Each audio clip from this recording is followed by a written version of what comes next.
Alô você, meu querido irmão, alô você, minha querida irmã, estamos entrando no ar a partir de agora com mais uma edição do nosso programa EBD no rádio, tá? E desde já eu te convido a ficar conosco, a não mudar de frequência, fique na nossa sintonia que nesta manhã Deus tem uma palavra para o seu coração. Vamos estar falando sobre a nossa lição bíblica, falando sobre a nossa agenda da igreja, a agenda da Escola Bíblica Dominical, tá bom? Fique comigo porque até às 8h30 estaremos aqui levando a você informações preciosíssimas sobre a nossa Escola Bíblica Dominical. Já nesse início de programa eu quero trazer a primeira música aqui dentro do nosso programa a todos os meus irmãos sintonizados conosco em qualquer parte da Grande Bacabal e também da região do Médio Mearim, onde chega o alcance às nossas ondas através da 87,9 e também através do nosso aplicativo. Vamos de música, Leomar Gomes do Espírito Santo, e voltamos já já.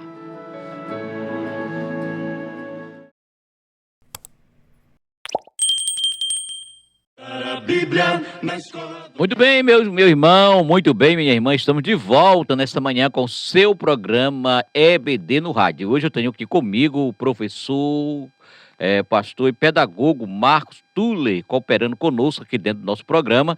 E ele vai trazer aqui uma rápida palavra para os nossos professores, subordinado ao tema o que fazer para que o seu aluno não falte na aula da Escola Bíblica Dominical. Alô, atenção, professor de Escola Dominical, você que está me ouvindo agora nesse momento, fique aí no pezinho do rádio, porque eu vou trazer o pedagogo, ele que é articulista das lições bíblicas da CPAD, o pastor Marcos Tuller, tá certo? Trazendo aqui dicas e informações importantes para que você, professor de Escola Bíblica Dominical, possa chamar a atenção do seu aluno. Então, Marcos Tuller, cooperando aqui conosco, um programa EBD no rádio, trazendo uma rápida palavra sobre o que fazer para o aluno da EBD não faltar na sua aula. Portanto, professor, fique atento a partir de agora com ele a palavra, pastor e pedagogo Marcos Tuller. Olá, hoje eu vou conversar com vocês sobre um assunto muito importante.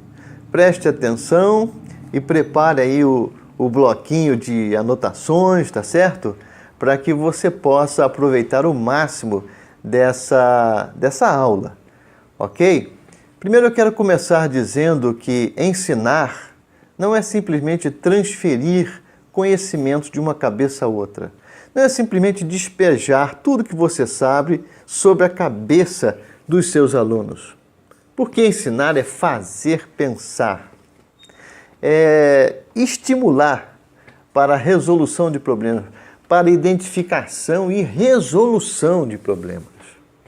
Seu aluno, ele quer demonstrar que ele é criativo, ele é inventivo, participativo, ele quer se comportar como agente, como ator, como protagonista da sua própria aprendizagem. Então é necessário que o professor na sala de aula construa o conhecimento junto com seus alunos. Tem professores que gostam de se preparar muito bem em casa e ao longo da semana. Então eles consultam as enciclopédias, usam as chaves bíblicas, os dicionários bíblicos, recorrem a comentários de excelentes teóricos, tanto da educação quanto da área teológica, teólogos, comentários, enfim, eles se preparam bem, não é? Ao longo da semana, recorrem aos recursos, inclusive, da internet hoje em dia, mas quando chegam na sala de aula, eles mal cumprimentam seus alunos. Os alunos querem cumprimentá-lo e eles querem aproveitar também aquele clima favorável para o ensino, para o relacionamento, mas o professor, ele quer despejar tudo o que ele sabe, tudo que ele aprendeu em suas pesquisas sobre a cabeça dos seus alunos de forma automática. E isso não é ensinar. Os alunos não estão esperando que você faça isso, porque eles querem participar de forma ativa. Eles querem também compartilhar seus conhecimentos, suas experiências, suas ideias com você, professor, e com os seus colegas de turma, tá certo?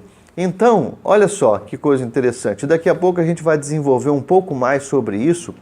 Você vai aprender aqui comigo sobre a construção do conhecimento, novos conceitos de ensinar, novos conceitos de aprender, ok?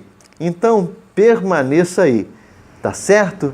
Pois bem, se você está gostando desse assunto, se você se interessa por esse assunto, então aproveite e curta.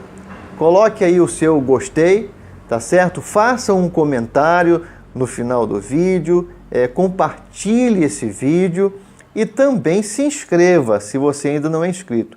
Esses feedbacks todos são extremamente importantes para que eu possa aperfeiçoar o meu trabalho aqui no YouTube. Tá certo? Muito bem. Então, quem deve construir o conhecimento é o próprio aluno, com a ajuda do seu mestre, do seu professor.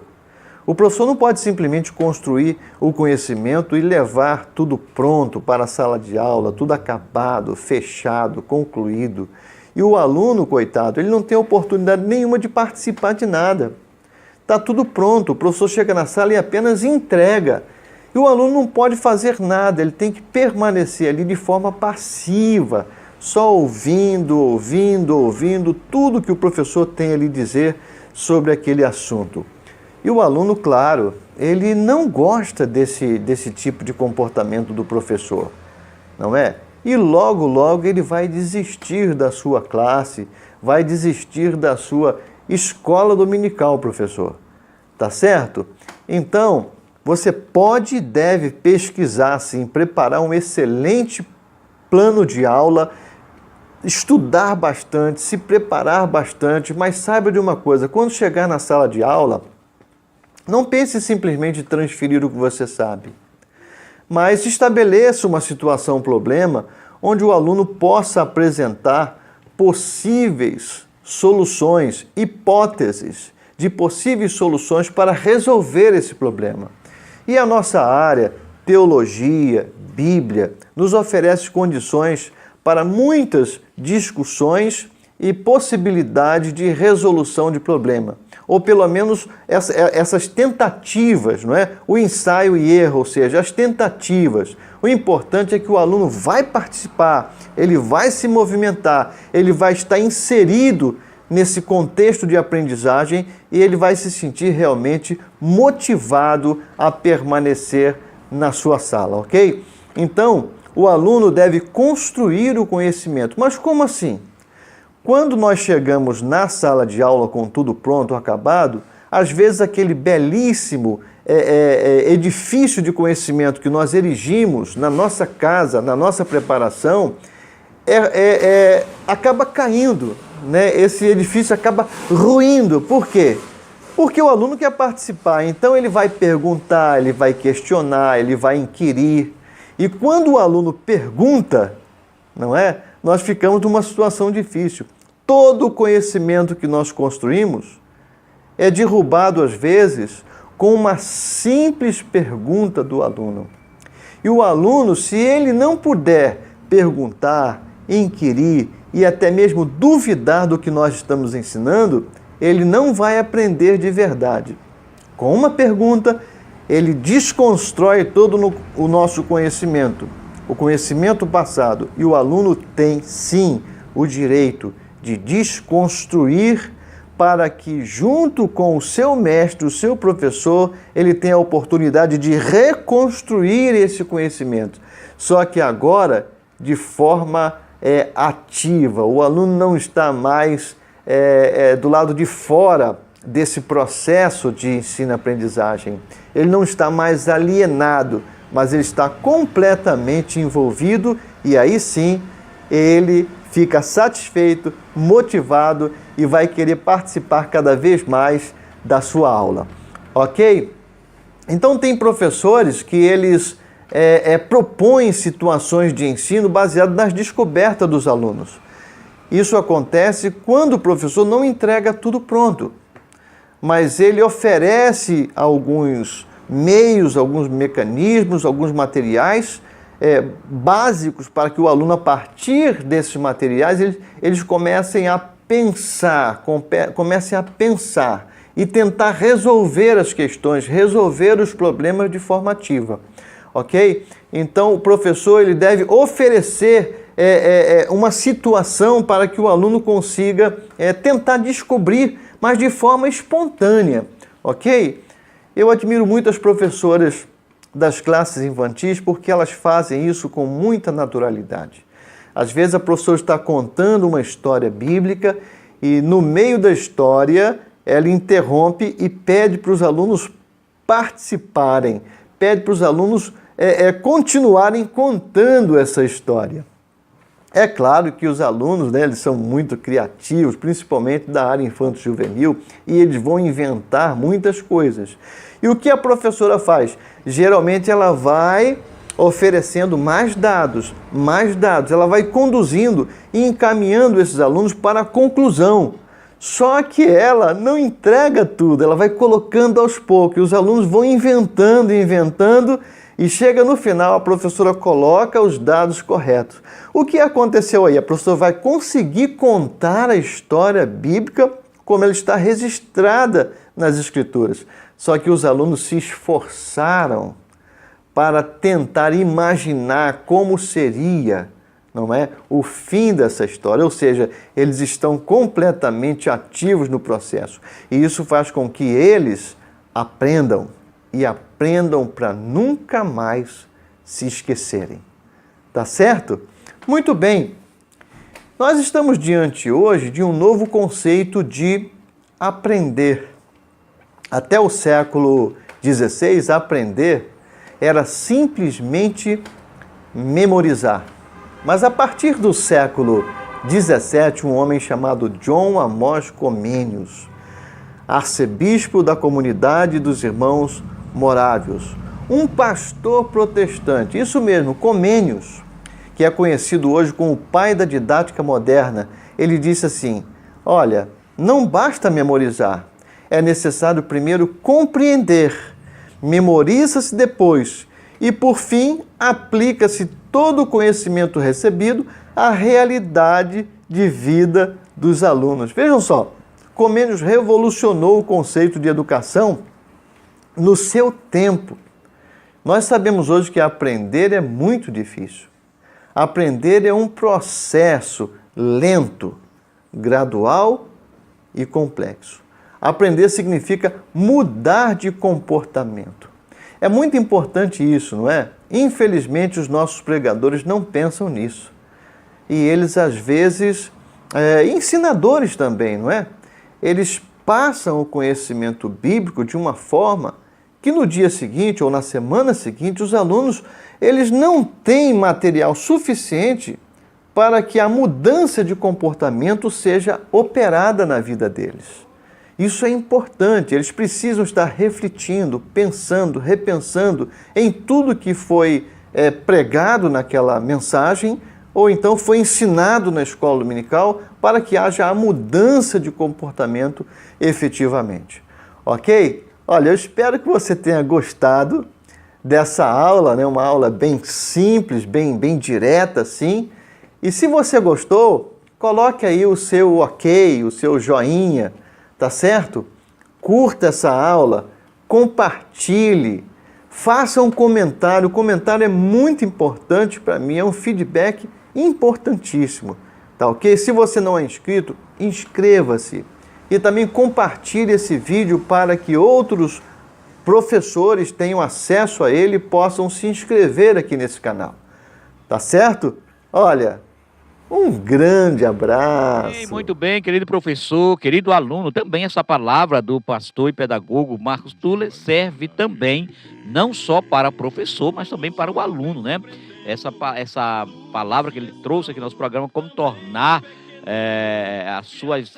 o interesse dos seus alunos a estar presente na sua sala de aula, tá bom, professor? Um forte abraço, tá certo? Você que ouviu, aluno porventura, passe isso ao seu professor, compartilhe isso com ele na sala de aula. Leomar, traz uma música especial dentro do nosso programa EBD no rádio, tá certo? E essa música especial eu quero oferecer para todos os meus irmãos da nossa sintonia. Aos meus irmãos que estão no nosso aplicativo, nosso muito obrigado pela sua companhia. Aos meus irmãos que estão na 87,9, também muitíssimo obrigado por sua audiência. E essa música especial para você, e eu volto já já. Muito bem, depois dessa linda canção, estamos de volta com o nosso programa EBD no rádio. Meu irmão, sempre o nosso intuito aqui não é dar uma aula expositiva, não é dar uma aula, digamos assim, mas é despertar no meu irmão o interesse para que vá à escola bíblica dominical, tá? Porque na escola bíblica você vai ter um professor, uma professora que vai estar lá próximo de você, tá certo? Para tirar suas dúvidas, como disse o pastor Marco Túlio, pedagogo Marco Túlio, agora há pouco, para que tenha essa interação, tá certo? Então, nosso propósito aqui é trazer o tópico da lição para que você venha ter interesse e possa estar na EBD no próximo domingo, tá? Aqui em Bacabal, pela graça de Deus e pela misericórdia de Deus, nós temos em cada bairro de nossa cidade uma igreja, uma congregação da Assembleia de Deus de portas abertas pela manhã, trabalhando esses assuntos na escola bíblica dominical, tá bom? Em todo o bairro você tem essa agência do céu ensinando os caminhos que levam ao céu de glória, né? Ou o caminho que leva ao céu de glória. Meu querido irmão e minha querida irmã, você que é aluno da EBD, sabe muito bem que nesse trimestre estamos estudando o Evangelho de João, né? O Evangelho de João com a temática "E o Verbo se fez carne", não é? Jesus sob o olhar do apóstolo do amor. Esse é o tema que estamos estudando na classe dos adultos nesse trimestre, tá? E já estamos chegando na lição de número 9 para o dia 1º de junho, portanto, no próximo domingo. Estamos estudando o tema "O caminho, a verdade e a vida". Esse é o tema da lição da classe dos adultos, tá? E o nosso textuário dessa lição está em João 14, verso 6, que nos diz: "Disse-lhe Jesus, eu sou o caminho, a verdade e a vida, e ninguém vem ao Pai a não ser por mim." Amados, só nessa leitura bíblica que nós lemos agora há pouco, cai por terra a seguinte afirmação que você que ouve, você que evangeliza, você que costuma pregar o evangelho. Quando eu falo pregar o evangelho, não quer dizer necessariamente que você esteja em cima de um púlpito, né? Seja diante de uma grande multidão. Não, pregar o evangelho é quando você testemunha de Cristo para alguém, né? E eu digo para você que esta é uma pregação mais eficaz, né? Aquela pregação pessoal, que você dirige-se o evangelho para alguém, que você explana, que você explica. E aí nós vemos claramente hoje na sociedade essa diversidade de caminhos, né? Eles dizem que todos os caminhos levam a Deus, desde que você esteja com o seu coração aberto, desde que você faça boas ações. A religião, todas as religiões são boas, né? Não é assim que eles dizem? Todas as religiões são boas, pois elas têm por finalidade levar a pessoa ao céu, ou levar a pessoa a Deus, né? Mas, olha o mas, a interjeição mas a Bíblia não diz isso, né?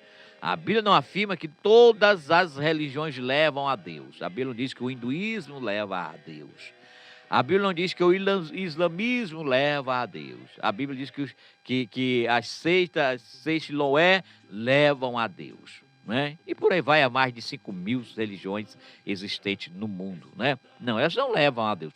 Elas podem levar a um Deus que eles escolheram para adorar, o que escolheram para si, não é? Mas o Deus verdadeiro, o Deus da judaico-cristão, o Deus da Bíblia, o Deus criador do céu, o Deus criador do universo, essas religiões não os levam, não. Até porque eles não são, né, nas suas crenças, esses deuses não criaram nada, né? Não criaram o universo, não criaram os céus, não criaram a terra, né? O único Deus que fez tudo isso é o Deus das Sagradas Escrituras. E o próprio Jesus está aqui dizendo que ele é o caminho, ele é a verdade, ele é a vida e ninguém vem ao Pai a não ser por ele. Bem aqui já cai por terra essa alegação dessas pessoas que afirmam isso para não ver a realidade que está diante dos seus olhos, para não ver a realidade que está patente aos seus olhos, tá? Já a nossa verdade prática diz o seguinte: a imagem de Jesus Cristo como o caminho, a verdade e a vida reforça a nossa fé e consolida a nossa comunhão com Deus, né? A imagem desse grande homem que marcou a história, desse grande personagem que dividiu a história no antes e no depois, né? A imagem dele como o caminho, a verdade e a vida reforça em nós essa fé e consolida essa fé. Porque, queridos irmãos, diferentemente do que alguns pensam e imaginam, Jesus veio, sobretudo, trazer uma fé nova aos corações que estavam angustiados. Jesus veio trazer uma fé nova aos corações que estavam perdidos. Jesus veio trazer uma fé nova aos corações daqueles que haviam se perdido na jornada, que haviam se perdido no meio do caminho, né? E essa fé nova é o Evangelho, que o Evangelho, a Bíblia diz que é notícia alvissareira, que o Evangelho é boas novas, tá?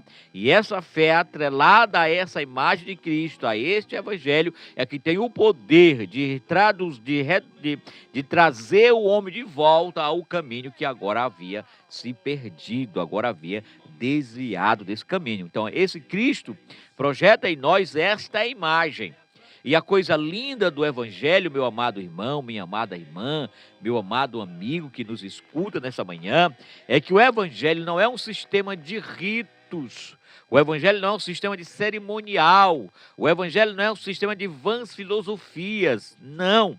O Evangelho é uma pessoa. O Evangelho é Cristo. Portanto, ele é vivo. E ele participa em nós e nós participamos dele. Né? O apóstolo Paulo disse claramente isto: não vivo mais eu, mas Cristo vive em mim.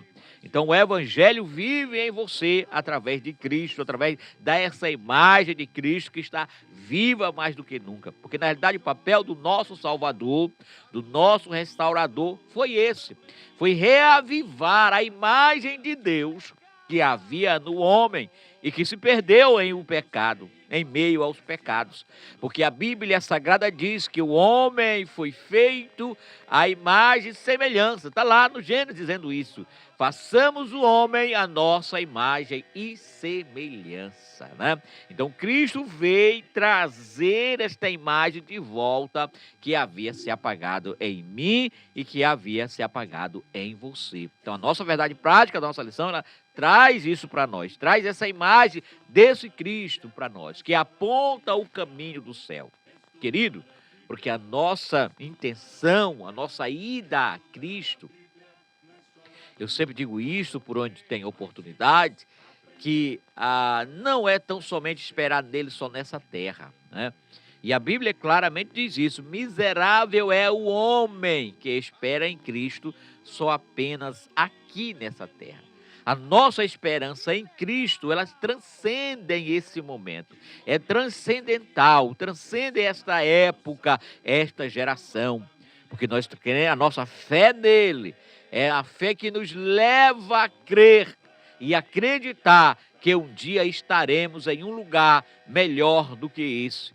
de que um dia estaremos em um lugar muito, muito, mas muito, muito melhor. A Bíblia diz que o coração, que o olho não viu e o coração nunca desejou, são as coisas maravilhosas, são as coisas que Deus preparou para mim e para você, tá? E Cristo se apresenta como este caminho, como este canal que nos leva ao céu de glória, né? E é o nosso texto áureo, a nossa leitura bíblica em classe, ela está em João 14, verso 1 ao 15, o texto é muito longo, não vai dar para fazer explanar a leitura aqui, tá certo? Vamos pular essa leitura, você pode ler em casa aí, a sua lição, você que não tem a lição, pode ler na Bíblia Sagrada, João 14, eu recomendo que você leia todo esse capítulo, tá?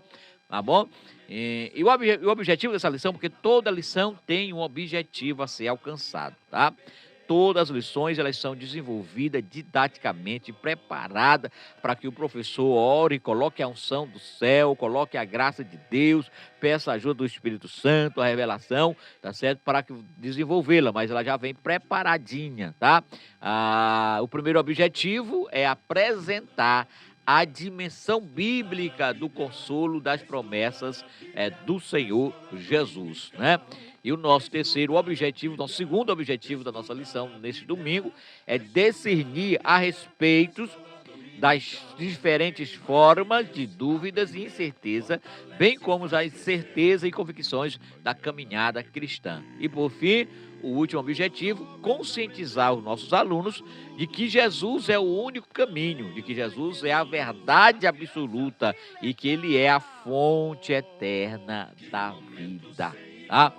E é claro, além desses três objetivos, você achar por bem, você professor que conhece a realidade da sua classe, porque esse objetivo é traçado a nível nacional para todas as Assembleias de Deus no Brasil, não só as Assembleias de Deus, mas outras congregações, denominações que também utilizam a revista de jovens, a revista da CPAD, tá certo? Você, na sua classe, pode também traçar, fazer o seu plano de aula e fazer, ou acrescentar outros objetivos a esse que é proposto, tá bom? Meu irmão, nessa lição, fazendo aqui uma introdução dessa nossa lição, quando lemos a expressão "eu sou o caminho, a verdade e a vida", isso tem um significado especial para nós, os cristãos, em todo o mundo. Sabe por quê? Porque ela descreve de forma abrangente o Senhor Jesus na realização da obra da salvação. Por isto é que nós iremos estudar o Evangelho de João, e sobretudo o capítulo 14, onde consideraremos as palavras encorajadoras e as promessas de Jesus contidas neste capítulo, bem como as dúvidas, as incertezas que os discípulos enfrentaram ao longo da jornada cristã, né? Além disso, também, nós iremos explorar os três termos importantes do versículo 6, caminho, verdade e a vida. Porque, irmão, com essa palavra introdutória, é natural que eu e você, as dúvidas, elas permeiam a nossa mente, e é natural que aconteça. E aqui nós vemos nessa palavra introdutória que os próprios discípulos também tiveram dúvidas. E é natural, porque você é ser humano, eu sou ser humano, nós somos falhos. O que não é natural é nós sermos consumidos por essas dúvidas, por não aceitar essa verdade e deixar que essa raiz de dúvida permeie o nosso ser, permeie o nosso entendimento e nos leve a duvidar, a não crer, a não aceitar essa verdade que está estabelecida na palavra de Deus, tá? Então, nessa palavra introdutória da nossa lição, vemos isso, que os discípulos tiveram dúvida e que é natural você ter dúvida. O que não é natural é você se deixar ser consumido, deixar a sua fé ser vencida, se deixar abater e muitas vezes até mesmo cair, né? Cair e da descrença total. Nós vemos hoje uma grande decepção, muitas pessoas se decepcionando, digamos assim, e duvidando da Bíblia, duvidando do poder salvador de Jesus, duvidando da obra redentora, tá? E a nossa lição, ela traz uma palavra-chave, e a palavra-chave da nossa lição, ela é vida, né? Já no nosso primeiro tópico da lição, ela fala sobre o consolo e promessa do Senhor Jesus, né? E no primeiro subtópico vai apresentar ponto 1, o caminho, a verdade e a vida. E nós vemos desde o evento capítulo 13, quando Jesus se juntou aos seus discípulos e lavou os pés, né? Lavou os pés dos seus discípulos, proporcionando a eles ali uma importante lição sobre liderança, sobre humildade. Amado, o discurso de Jesus não se limitou apenas a este capítulo, de maneira nenhuma. O Senhor fez um discurso de despedida no capítulo 14, que se inicia lá no capítulo 13, versículo 31, e nesse discurso ele confere consolo aos seus discípulos ao afirmar que após a sua morte eles não estariam sozinhos, não é? Porque no versículo 4, o Senhor diz que os discípulos sabiam para onde ele ia. No entanto, havia ali um que estava com dúvida, não é? Havia um ali que, apesar de ter andado com Jesus, mas estava com dúvida. E Tomé, era esse grande personagem, né? Discípulo. Tomé respondeu que não sabia, não somente isso, mas questionou o Senhor Jesus, tá? Como sabemos o caminho? Por isto, Jesus esclareceu que ele é o caminho, a verdade e a vida, e ninguém pode chegar ao Pai senão por meio dele.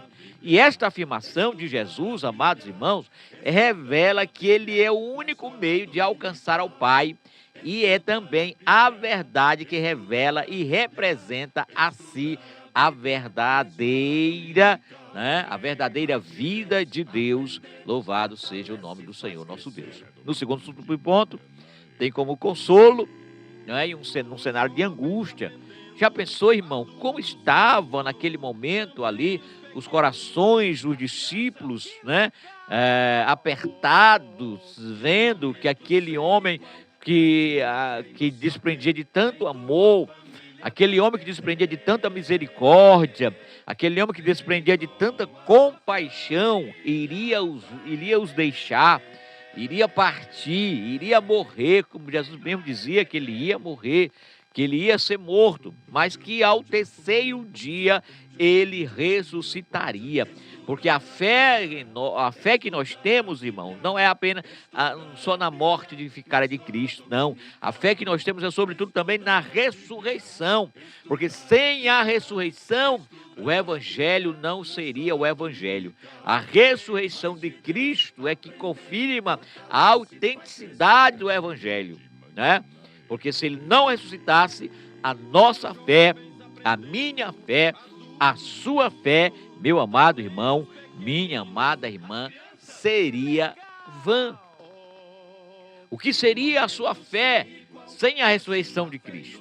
E é interessante que Jesus, como é Deus que ele era, 100% homem, 100% Deus, ele não advertia, digamos assim, mas eles orientavam os seus discípulos. Dizia, olha, vocês estão comigo, estão presenciando todos os milagres, estão presenciando todo o consolo, estão presenciando todo o poder que eu estou manifestando aqui na terra. Mas um dia vocês vão ficar sem mim, porque eu vim aqui com uma missão. Eu vim buscar e salvar aqueles que se haviam perdido.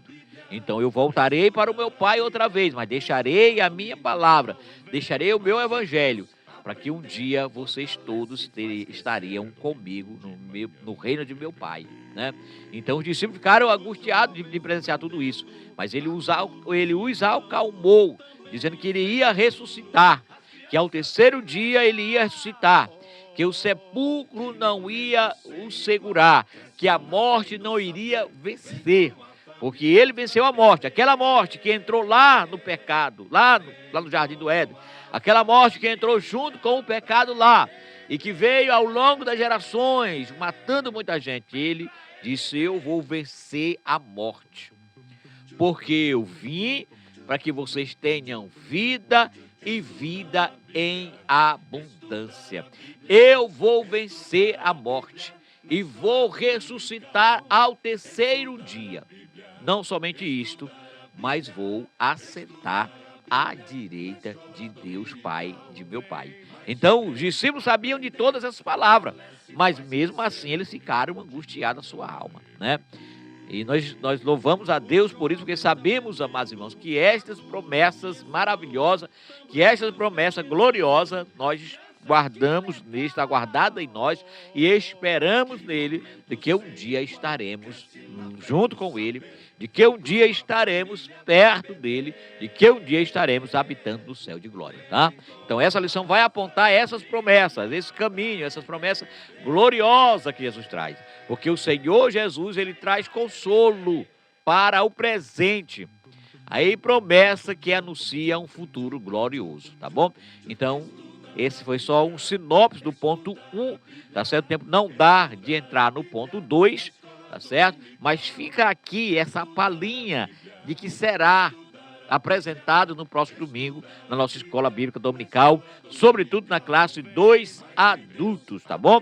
Então não perca, porque essa aula vai ser maravilhosa.